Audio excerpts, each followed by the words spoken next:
Mesdames, Messieurs, chers téléspectateurs d'Africa 24, bienvenue. Merci de nous rejoindre dans cette émission en direct de Ouagadougou au Burkina Faso, émission consacrée au processus électoral en cours dans ce pays.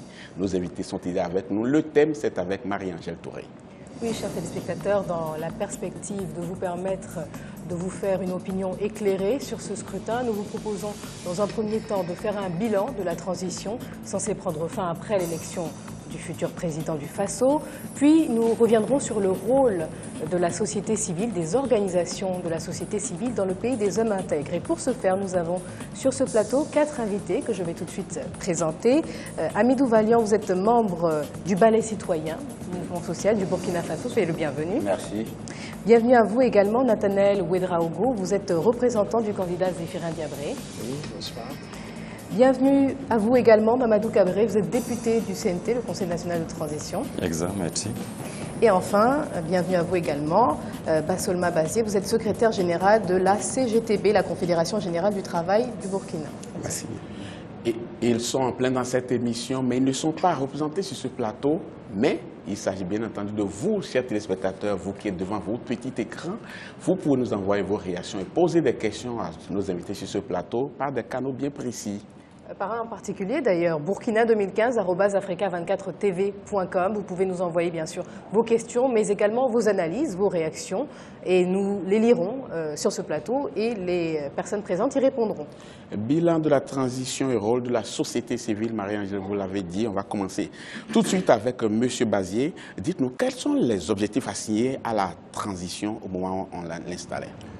Merci bien. Avant de répondre à votre question, permettez-moi par travers votre micro d'adresser notre profonde compassion à l'ensemble des peuples du monde qui traversent des périodes assez difficiles en termes de perte de vies humaines en liaison avec le terrorisme, notamment ce qui vient de se passer à Bamako.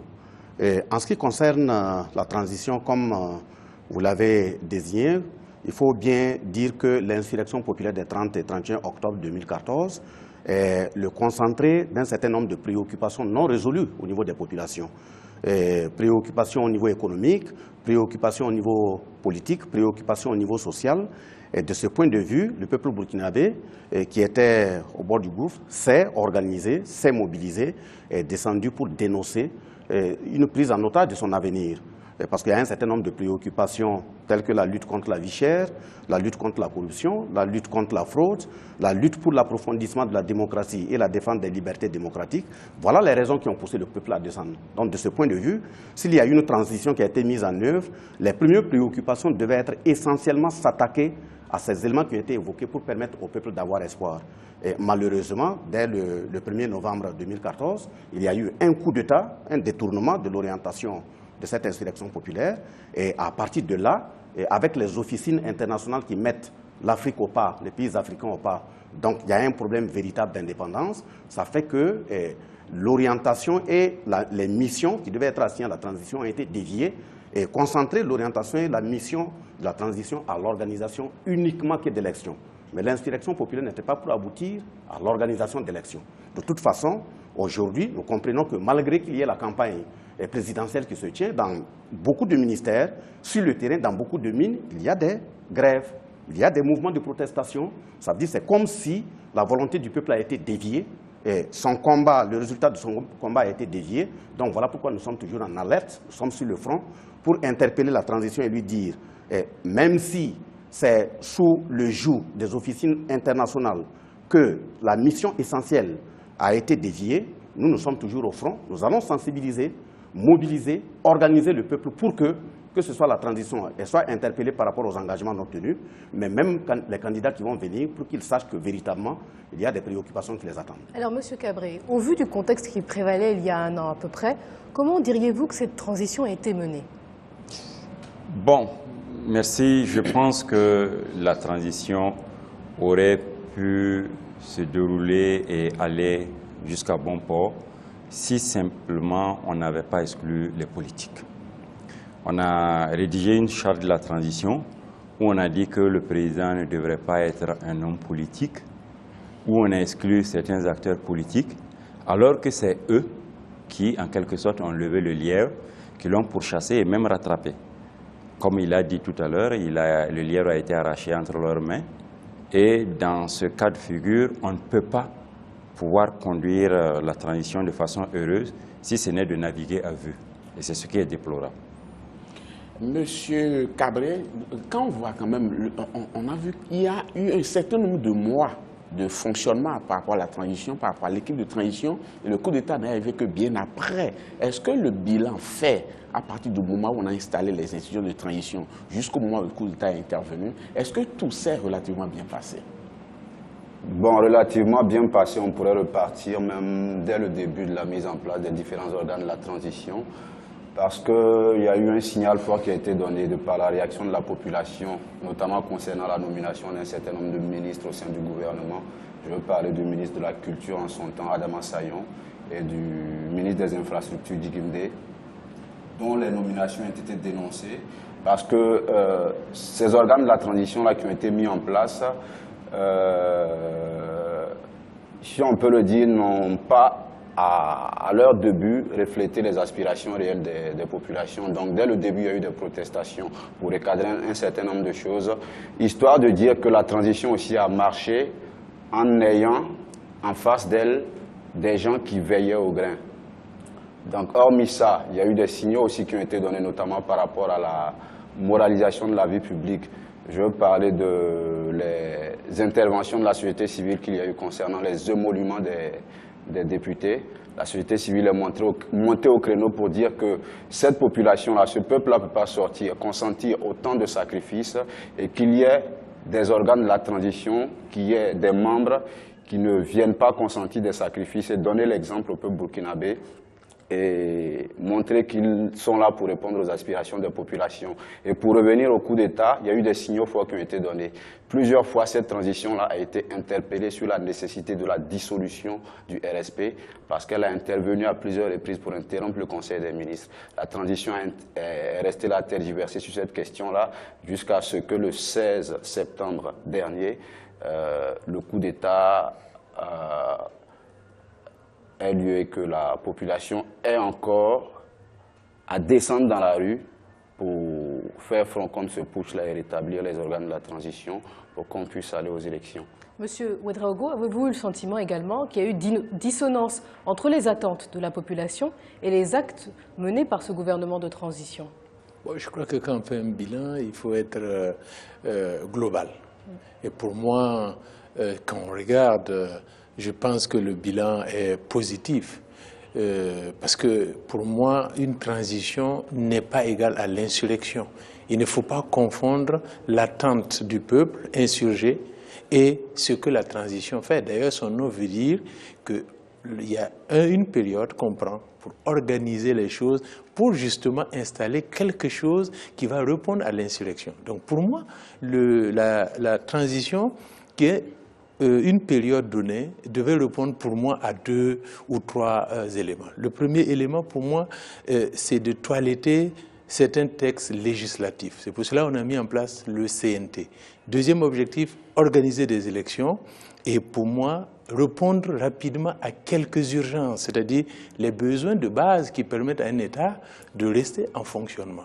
Et quand nous regardons ces 3 points, moi je pense qu'avec les élections qui se profilent, pour moi, la transition vraiment remplit la fonction largement qui lui est dévolue suite à cette insurrection. Maintenant, les élections, on va installer, le peuple va choisir, insurgé, va choisir les nouveaux dirigeants pour 5 ans. Et je crois que c'est eux qui devront répondre à l'aspiration de l'insurrection et pas de la transition.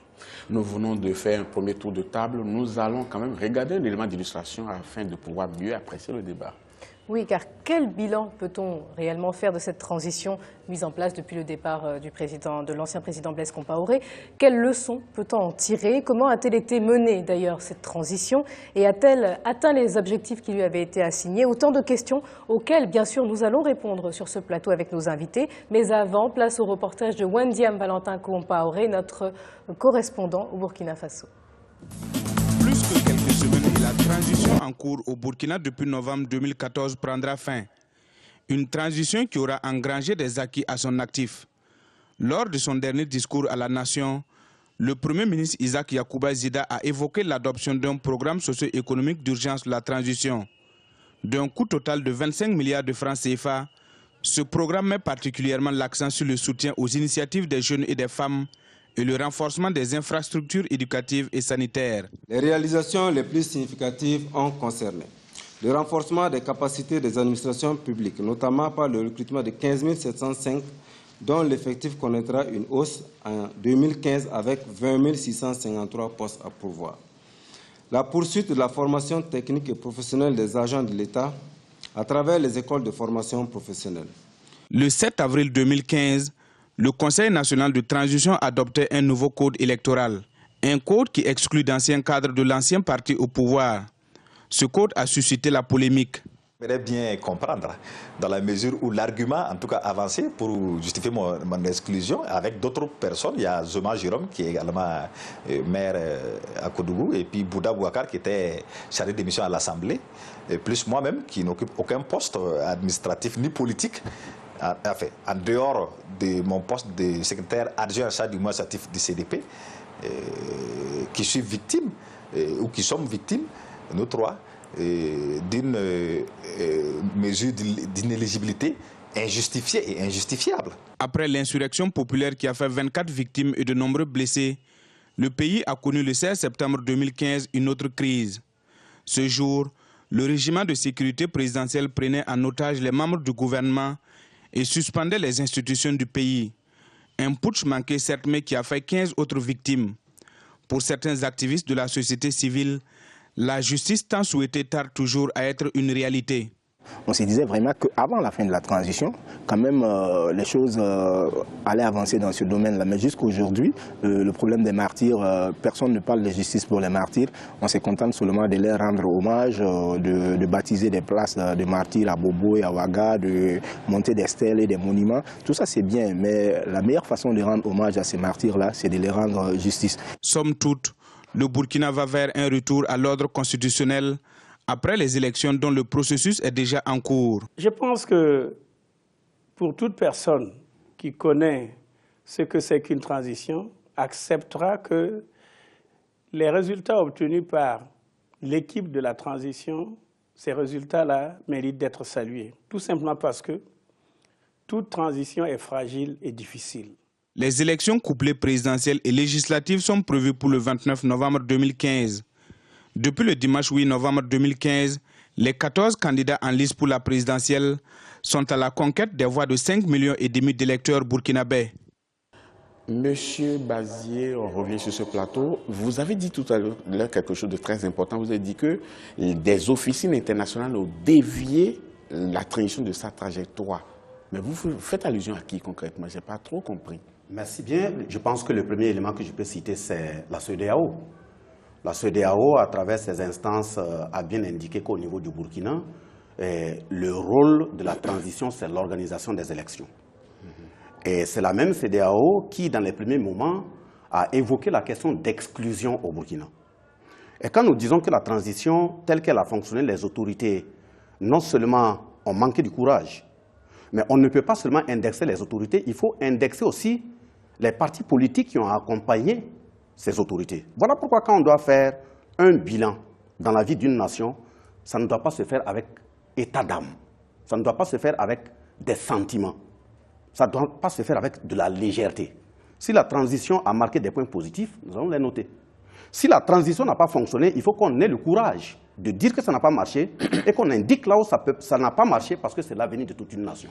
Monsieur Bazé, la première fois où la CEDEAO a été obligée d'intervenir, c'est qu'elle a été saisie par certains de vos concitoyens par rapport à une situation bien précise. Et en matière de justice, le droit apparemment a été dit, non? Non, je pense que bien avant même que la CEDEAO ait été saisie sur la question du code électoral qui a été voté dans notre pays, elle s'était déjà prononcée. Elle s'était déjà prononcée à travers son président Alassane Dramane Ouattara sur la question des élections à venir au Burkina et le fait que la transition ne devait pas s'occuper d'autre chose que d'organiser des élections. Mais maintenant, si nous prenons le fait que la CEDEAO se soit prononcée même après la question de la saisine, ce qui a été rendu comme résultat, et on a eu l'impression comme si c'était des injonctions qui étaient données au niveau des autorités, et même l'attitude s'est répercutée pendant le coup d'État du 16 septembre 2015. Parce que depuis longtemps, nous l'avons dénoncé. Et vous avez bien compris que quand le coup d'État s'est déclenché, l'équipe de la CEDEAO qui a été mandatée pour venir ici et dirigée par Macky Sall, le président sénégalais, oui, tout à fait. Le président français, son premier propos en partant au Maroc, a dit que lui, il soutient fermement la délégation de la CEDEAO et il met quiconque en garde à aller contre les résultats que cette délégation allait dégager. Et il termine par dire que l'armée française basée à Ouagadougou n'allait pas intervenir.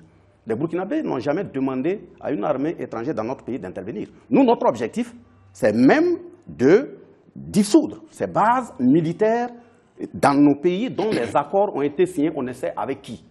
Et dont leur priorité ici, nous ne savons pas pourquoi. Ce que nous revendiquons, c'est la formation de nos militaires, de nos forces armées, pour qu'elles soient bien équipées, bien formées pour pouvoir s'occuper de la sécurité du territoire national. Et mais vous avez vu, quand nous disons que nous avons condamné le coup de date du 2 novembre, qui a détourné un peu l'orientation de l'insurrection, à l'issue de laquelle il y a eu à peu près 34 victimes, nous avons vu que même la présence des militaires au niveau de cette même transition, quelque chose que nous avons condamné au niveau du mouvement syndical depuis le 3 janvier 1966.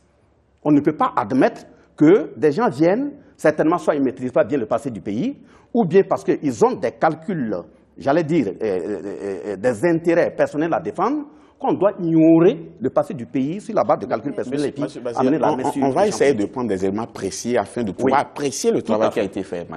Donc, M. Cabré, alors, les propos de M. Bazier sous-tendent un peu une question de souveraineté dans cette affaire finalement. La CEDEAO a-t-elle ou non joué son rôle, tout en sachant que la situation était exceptionnelle. On était dans une période de transition et non pas une période de gouvernance, entre guillemets, dite normale. Oui, dire que la CEDEAO a joué son rôle, je ne dirais pas le contraire, parce que c'est une organisation sous-régionale à laquelle appartient le Burkina Faso. Mais est-ce que ce rôle a été bien joué? Au moment où on s'élève contre la malgouvernance, les coups d'État et bien d'autres mots, il est inadmissible que la CEDEAO ait des positions de ce genre au Burkina Faso. Qu'attendiez-vous de cette CEDEAO?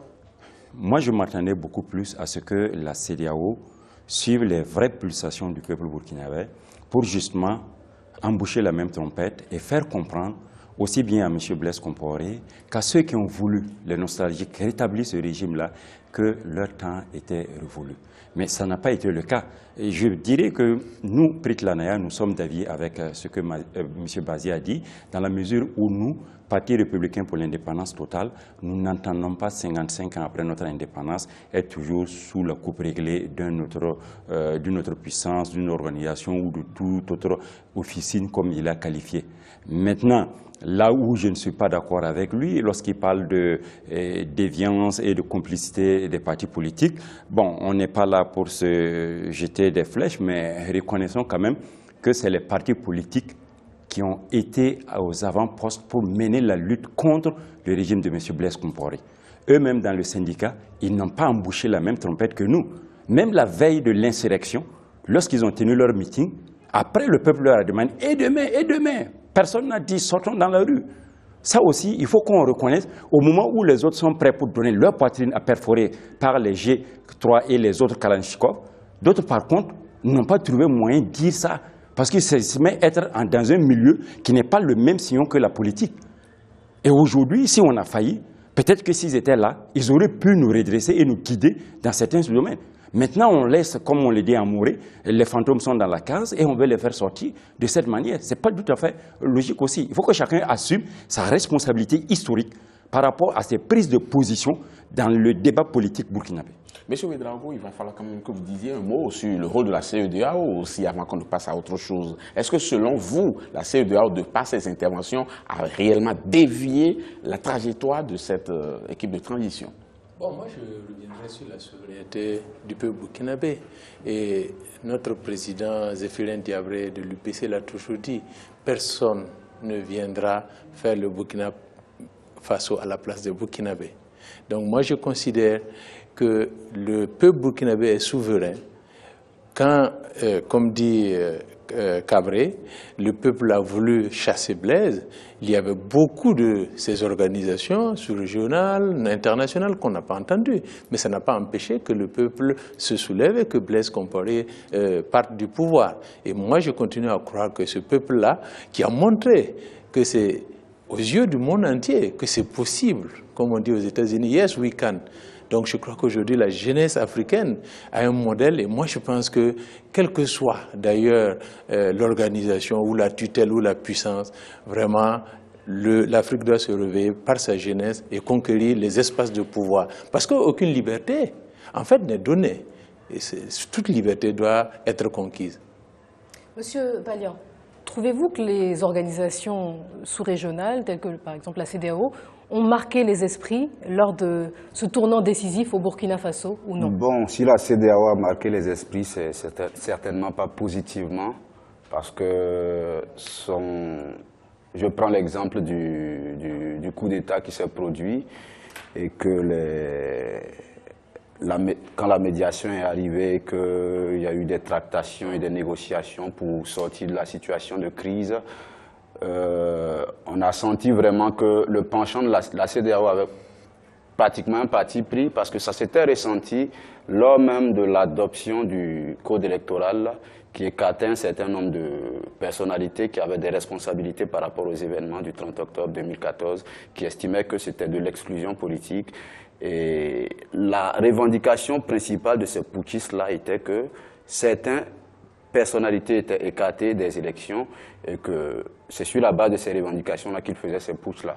Et je me souviens que lorsque Yahi Boni, avant de décoller, avait annoncé la bonne nouvelle pour le lendemain du dimanche, je ne sais plus c'était le dimanche combien. Président du Bénin. Oui. Voilà, nous on est allés en tant que balai citoyen au niveau de l'hôtel Laïco, parce qu'on a senti que ces négociations-là allaient accoucher de quelque chose qui n'allait pas forcément répondre aux aspirations des populations, parce que ces putschistes-là qui sont venus avec une telle terreur, qui avaient déjà tué des gens et qui demandaient l'amnistie, là, il n'était pas possible qu'on négocie avec ces personnes-là.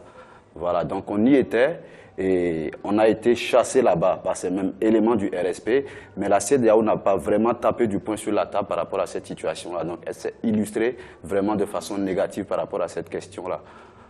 Monsieur Bazier, non, on ne va pas continuer sur cet aspect. Évoluons dans le débat. Vous voulez dire quoi? Vous voulez ajouter quoi? Un seul mot. Oui, c'est pour tout simplement dire que mon voisin de droite, Cabré, il n'a pas bien suivi. Le premier élément qui montre qu'il n'a pas suivi, le message qui a été lu par la CCVC le 29... C'est quoi la CCVC? La coalition contre la vie chère. D'accord. La coalition contre la vie chère à laquelle appartient le mouvement syndical burkinabé. Le meeting dont il fait cas dans le message, il a été clairement dit que l'imposture qui se prépare pour le lendemain, le vote de la loi ne passera pas. Et les militants ont été appelés à descendre. Le deuxième élément qui indique qu'il n'a pas suivi, le 6 février 2014, je pense qu'il faisait partie de la délégation qui a été conduite par Zéphirin Diabré en tant que chef de file de l'opposition à la Bourse du Travail. C'est moi qui les ai reçus. Sur la question que le mouvement syndical et les partis politiques aillent ensemble pour mener la bataille. Nous leur avons dit, dans le passé, il y a eu des actions telles que le cas Norbert Zongo, qu'au DMPP, les partis politiques et les syndicats se sont retrouvés. Il n'est pas encore tard qu'on puisse se retrouver, mais en attendant, il faut que chacun s'occupe du champ culture parce que le passé des uns des autres au niveau politique aussi est connu. Le mouvement syndical ne se laisse pas trimballer par n'importe quel acteur politique. Monsieur Bazier, j'avais une autre question pour vous, mais puisque vous avez préféré parler de cet aspect, je dirige ma question maintenant vers monsieur Ouédraogo. Alors, monsieur Ouédraogo, entre autres objectifs assignés à l'équipe de transition figure l'organisation des élections. Aujourd'hui, on est à la veille d'un double scrutin. On peut dire que sur ce point, des choses se font, mais on va aborder d'autres aspects qui sont aussi des objectifs assignés à l'équipe de transition, notamment le renforcement de la sécurité, la réforme de la justice, la consolidation des acquis sociaux, la réforme de l'armée. Parlons d'abord de sécurité. Qu'est-ce qui a été fait au niveau de ce thème et est-ce que l'équipe de transition a tenu ses attentes? Oui, au niveau des réformes, comme vous dites, la refondation, je ne suis pas au CNT, mais M. Cabré qui est là-bas va dire, parce que c'est un travail qui a été fait par le CNT, et je crois qu'il y a une nouvelle loi qui a été, voilà, le statut, voilà, des forces de défense et de la sécurité qui ont été, ça a été adopté par le CNT. Donc, je pense que demander à un pays en quelques mois de refonder une armée, de relancer les mesures. Parce que même quand vous prenez une loi, il y a tout un accompagnement qui doit être fait. Et je crois que cet accompagnement-là va être fait au sortir de ces élections par l'équipe qui sera élue pour justement mettre en œuvre toutes les lois et toutes les réformes justement en matière de sécurité. Mais je vois que déjà quand même il y a pas mal de choses qui sur le terrain se font sentir. On nous avait prédit que quand le régime de sécurité présidentielle va disparaître, les djihadistes et les terroristes vont nous tomber dessus. Vous voyez bien que l'armée vraiment s'est réorganisée et a pris les positions, a occupé vraiment de manière stratégique. Et je pense que depuis la disparition de ce régime-là, en tout cas, la situation est maîtrisée. Mais comme on a dit au départ, nul n'est à l'abri. Et je voudrais profiter justement de cette occasion pour vraiment présenter mes condoléances aux familles qui sont éplorées, que ce soit en France ou au Mali ou dans d'autres pays, justement compte tenu de la sécurité du terrorisme, et vraiment aussi saluer tous les peuples épris de justice et de paix et de démocratie qui se battent au quotidien contre ce fléau qui malheureusement peut frapper à n'importe quel moment. Et c'est ce que ça nous démontre encore une fois à Paris, quand des gens sont assis paisiblement en train de fêter leur anniversaire. Il y a un Burkinabé qui est mort et d'autres bien sûr. Ça montre que nul n'est à l'abri et que pour moi, c'est un travail qui demande que le peuple en entier burkinabé, mais les peuples du monde entier, comme je viens de dire, s'associent pour que enfin nous puissions éradiquer ce phénomène et ce fléau. Qu'il fasse preuve de solidarité, effectivement. Il se trouve, pour revenir effectivement au Burkina Faso, que la transition avait pour objectif aussi de restaurer l'autorité de l'État, d'assurer la sécurité des biens et des personnes, de renforcer les effectifs des corps de sécurité et de défense. Est-ce que tout cela a été fait, compte tenu du fait qu'on savait déjà que c'était effectivement juste une période d'1 an de transition?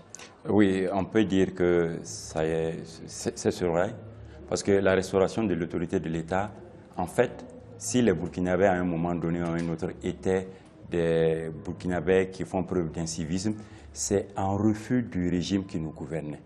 Maintenant que c'est un régime qui est issu, j'allais dire, des entrailles du peuple, les gens ont commencé à se ranger d'eux-mêmes sans attendre qu'il y ait la présence d'un élément des forces armées ou qu'on exhibe le bâton pour qu'ils se rangent. Donc au niveau, oui, l'autodiscipline, au niveau donc de la restauration de l'autorité de l'État, aussi bien au niveau des citoyens pris individuellement qu'au niveau des fonctionnaires, chacun a essayé de se discipliner pour faire le travail pour lequel il est payé, pour également se conformer aux lois de la République et pour faire un certain nombre de choses au profit de la nation.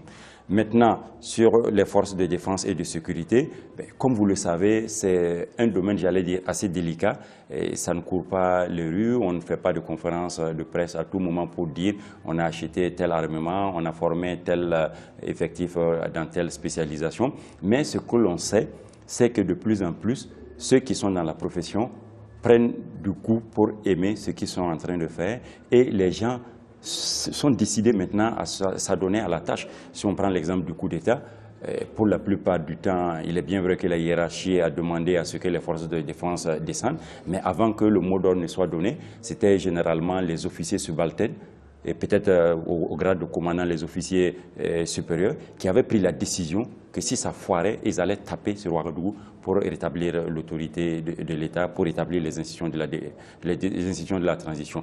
Donc en gros, on peut dire que sur cela, la volonté du peuple d'accompagner la transition et d'accueillir favorablement le président qui va être issu des élections. Si toutefois les élections étaient transparentes, honnêtes et sincères, je pense que déjà on aurait une épine de moins en ce qui concerne justement le caractère un peu tatillon, rebelle du peuple burkinabé qu'on a connu jadis. Mais Monsieur Valin, quand on écoute chacun sur ce plateau, apparemment il y a quand même du boulot qui a été fait. Et quand bien même il y a eu un coup d'État qui est intervenu, ça n'a pas trop dévié quand même les acteurs de la transition de leur objectif principal. En fin de compte, est-ce qu'on ne se dit pas tant mieux? Bon, on ne va pas tout balayer du revers de la main parce qu'il y a quand même eu des choses qui ont été faites, notamment au niveau du CNT. Si je prends l'exemple du code électoral qui a été adopté, c'est un code électoral qui répondait aux aspirations du peuple. Une partie du peuple peut-être, parce qu'il y a des gens qui ne partagent toujours pas cela. Bon, combien de personnes? Parce que la revendication des putschistes là remettait en cause ce code électoral là qui et frappait certaines personnalités politiques d'inéligibilité. Et ce que les putschistes ont tenté de faire croire sur le terrain, c'est qu'il y avait deux franges de la population qui s'affrontaient, alors que la réalité sur le terrain est que la population était unanime à rejeter ce putsch-là et a dit oui pour ce nouveau code électoral-là qui a été adopté. Ça, c'est la réalité qu'on a vécue sur le terrain. Voilà. Donc ce nouveau code électoral-là, on l'a salué et on l'a défendu, dans le sens où il a permis de faire en sorte que ceux qui avaient été à la base des événements d'octobre 2014 puissent répondre par rapport aux actes qu'ils ont posés, et de faire en sorte que, je finis, de faire notamment, une question aussi qui est importante, c'est l'interdiction de l'utilisation des gadgets, parce que nous, avec la caravane qu'on est en train de lancer, on sensibilise les populations plus à aller voter sur la base des propositions que les candidats ont à faire, plutôt que des gadgets ou bien des petites choses qu'on pourrait leur offrir. Mais bon, une insuffisance peut-être qu'on pourrait relever, c'est qu'on observe la campagne électorale, on voit des grosses affiches qui sont souvent estimées à 200 000 francs l'unité, alors qu'il y a, au niveau du code électoral, rien n'a été prévu en termes de plafonnement de tout ce qui sera utilisé comme fonds dans cette campagne-là, et rien n'a été prévu par rapport aux sources de financement de certains partis politiques pour cette campagne-là. C'est peut-être une insuffisance qu'on pourrait relever au niveau de ce code électoral-là, sinon, dans l'ensemble, on l'a salué. Pour donner juste un exemple de quelque chose qui a été fait et qui a été salué par la population. Alors pour revenir, M. Bazier, sur la sécurité, nombreux sont les Burkinabés qui ont pointé effectivement le RSP du doigt dans ces tentatives de déstabilisation. Ce problème est réglé. Est-ce que justement toutes les problématiques liées à la sécurité dans le pays, à la stabilité, sont réglées? Je pense que la question du régime de sécurité présidentielle, le mouvement syndical depuis 1999, au lendemain de l'assassinat de Norbert Zongo, quand la commission d'enquête indépendante a présenté ses résultats et a indiqué que les suspects sérieux étaient au sein de ce régiment, la revendication de la dissolution du régiment a commencé depuis 1998. Le collège de sages mis en place en 1999 est venu le confirmer. Mais nous avons maintenu la revendication jusqu'au vendredi 11 septembre 2015, quand nous avons fait la rencontre annuelle avec le gouvernement. La position même du gouvernement de la transition était qu'il était impensable de dissoudre le régime de sécurité présidentielle. Et beaucoup de partis politiques, même sur le net, vous tapez aujourd'hui, il y a des propos de tout un chacun. Donc ça veut dire que les gens n'ont pas eu le courage politique de faire face à cette situation. Mais nous avons dit au niveau du mouvement syndical, il n'appartient pas aux militaires d'être sur le champ politique. Ce n'est pas leur rôle. Donc, le coup d'État est intervenu, le peuple s'est mobilisé, le régime de sécurité présidentielle a été dissous, mais il ne faut pas ramener la question de sécurité de notre pays à une question d'un seul régime. Ça va au-delà. Voilà pourquoi je dis nos préoccupations et nos plaies que nous traînons dans notre pays peuvent être liées aux différents types de politiques qu'on applique. Au nom de qui on applique, qui amène ces politiques et au nom de qui on répond. Donc, dans la mesure où on ne répond pas de nous-mêmes, dans la mesure où nous ne sommes pas maîtres de notre avenir, comprenez très bien que ceux qui ont le pouvoir nécessaire financier de donner de l'argent frais aux politiques qui n'ont pas finalement le courage de faire face au destin du peuple, peut prendre des mesures qui ne vont pas dans le sens de sécuriser les populations. La question de l'armée, la question de l'organisation des forces de défense dans un pays, ce sont des questions nodales. Mais si vous n'êtes pas indépendant, prenez le Nord Mali, ce qui s'est passé au Mali, prenez bien en Centrafrique, prenez même le cas du Burkina. Mais j'ai évoqué l'exemple du coup d'État qui vient de se passer, où la France a dit dès le premier propos, à travers leur premier responsable, que l'armée française n'allait pas intervenir. Mais quand ils ont vu que le peuple burkinabé a pris son destin en main, mais ce sont eux qui sont partis exfiltrer le président, les garder à leur ambassade, qui les a envoyés. Puisqu'ils avaient dit qu'ils n'allaient pas intervenir. Donc on a l'impression que nous, les pays africains, par manque d'indépendance et par manque de courage de ceux qui estiment pouvoir diriger, et on nous fait appliquer des politiques qui ne prennent pas en compte véritablement la sécurité. Donc l'organisation de l'armée, l'organisation de la police et ainsi de suite de la gendarmerie, si vous n'avez pas une indépendance assise, il n'est pas évident que leur organisation et leur formation ne soient pas faites de façon défaillante pour que toute force étrangère puisse intervenir à n'importe quel moment. Merci beaucoup, M. Bazier. Dans la suite de cette émission, nous allons passer au peigne fin les actes majeurs posés par l'équipe de transition. Mais avant, nous allons marquer une pause. On vous retrouve dans quelques instants, chers téléspectateurs.